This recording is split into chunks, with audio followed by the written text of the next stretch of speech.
whosoever believes in him will not perish but have everlasting life.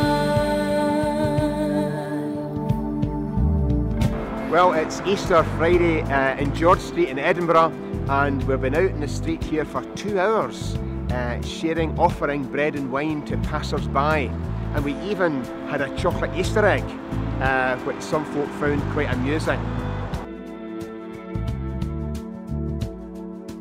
Some people just walk right by you and they just don't want to look at your eyes, you know, and others, there's great smiles, great lovely smiles of recognition, and they say, no, thank you.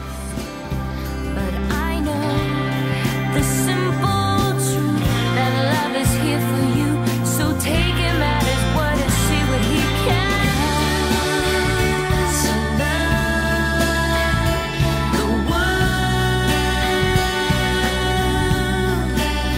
that he gave his one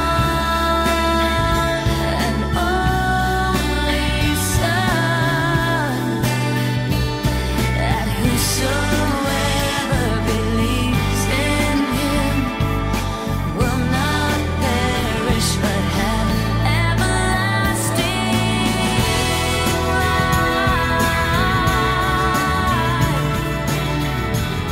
The promise is yours and mine. It's been great to share bread and wine with people from all over the world, from New Zealand to Switzerland to Sweden, and different parts of the church. We've had an Orthodox lady here, Roman Catholic lady, gentleman who wanted to dip the wine into the bread, and all of that was fine.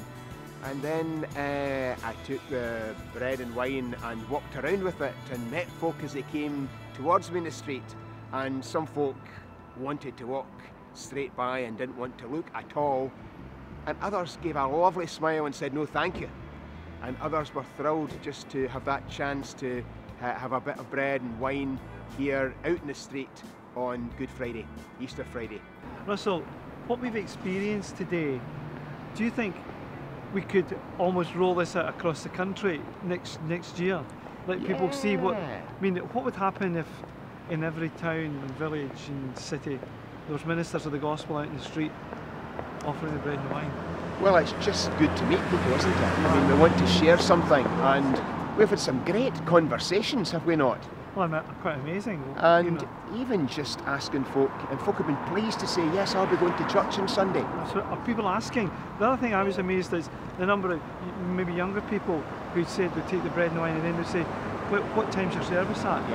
As though they were almost thinking about it, but this was making it, I'm going to do it. Yeah, absolutely. I think that just to meet people in the streets is so important for us, you know, as church, as Christians. Very, very important. Yeah, roll it out. Roll it out. I was doing a wee, I've got a story that I was telling. I was telling it, and it was about a project that I'm involved in, and how that maybe as Christians we ought to be in car boot sales, you know, setting up stalls in car boot sales, and I suppose that's the same, isn't it? You know, out in the street where people are. In my previous parish in the East End of Glasgow, thousands of people didn't go to church, they went to the car boot sale. So maybe we need to be in the streets or at the car boot sale. Where people are, yeah. But today I felt also, I know that some people might be a wee bit shocked at this and think, what are ministers of the gospel taking why would you take the bread and the wine out on the street? Because it's not the place for it. It's the place for it isn't with the believers, in the community of believers, not out in the street. And what would you say to someone like that who was saying that? Who were quite serious about it and concerned about you know, the bit, you know, where Paul talks about eating and drinking the bread and blood unworthily. I don't know. I mean, I think for me, one or two folk, they believed and they saw that what we did there was the sacrament.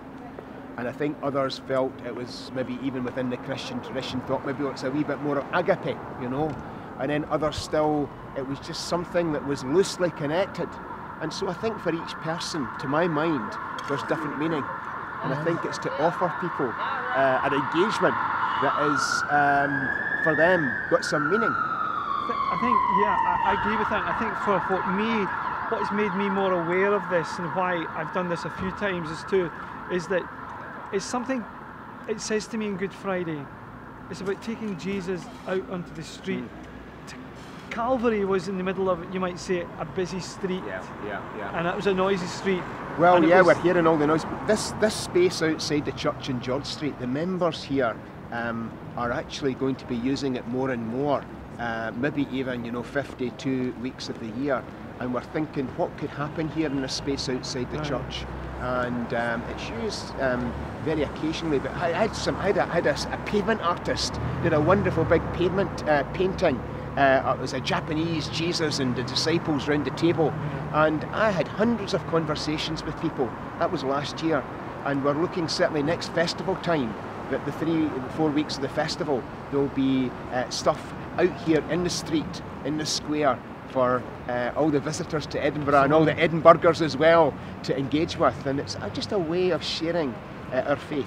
I think we need to get out of our churches and get back into the streets again, and today was an example of very few people being rude, of most people smiling, people being busy and knowing they're passing by, but others engaging with something. I think of one particular girl who it seemed to me to she was reticent at the beginning, but then I could see her bowing her head and praying, and then asking, when is the service here on the Sunday? There were some very, very sacred moments there.